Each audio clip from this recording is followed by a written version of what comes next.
the love of like the English language. Like I feel like you're so like I had to like look up a word that you used in one of your articles, you know? I think it was like anachromatically. Is that Oh, anthropomorphized? something like that? Yeah. I had to literally I had to Google yeah. and be like, what the fuck does that even mean?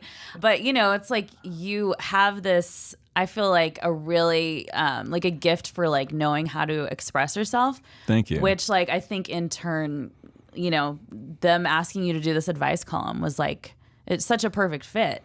Yeah, it's weird. It I think it kind of is. I'm really enjoying doing it. And yeah, I've always loved playing with words. I mean, that's what Eve 6 really, you know, was in the beginning.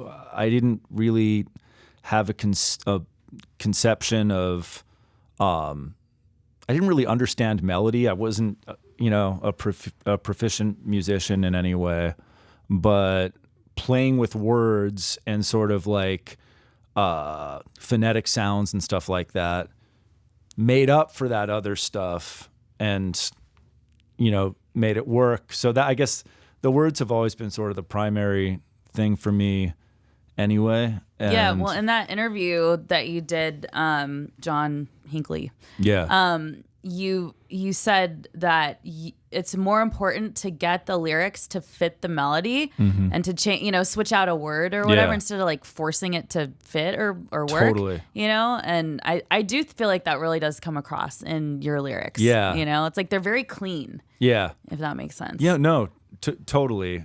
Yeah, I'm happy to sacrifice a lyric that maybe looks or feels clever on paper, but when you put it to melody, it loses something. Yeah, songs it's music first, and that's how the transcendent thing happens, the dream thing happens, at least for me when I'm listening. Like it's got to sound, it's got to feel right, you know?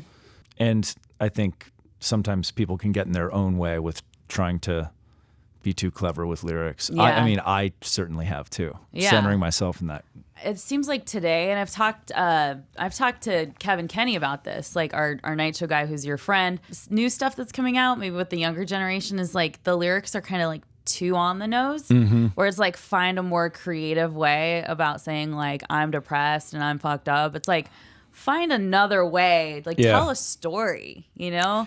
Yeah, I feel like also we lost think storytelling. Yeah, you know, I like it when writers play with abstraction to the point that, I don't know, often I'd rather not know what you're talking about if the words are doing something to my imagination.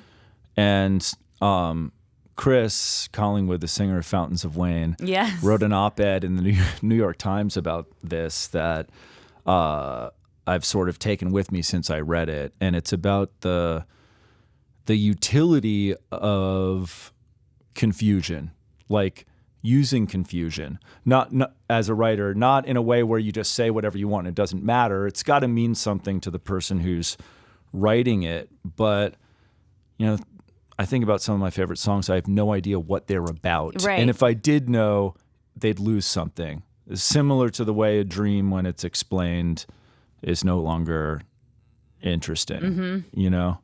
Yeah, no, I agree. It makes me feel good that you say that, because I feel like for most songs that I truly love, like I don't really know what they're talking about. Yeah. And I also love how like there can be a really sad lyrically song, but the music's really happy. Yeah. And so it's like kind of a conflicting feeling, or you don't even know that it's a sad song because you're just like caught up in the happiness, you know? Totally. I love that. And I always think of the New Pornographers song, speaking of us, like My Slow Descent into Alcoholism, which is like just the happiest, most melodic bop.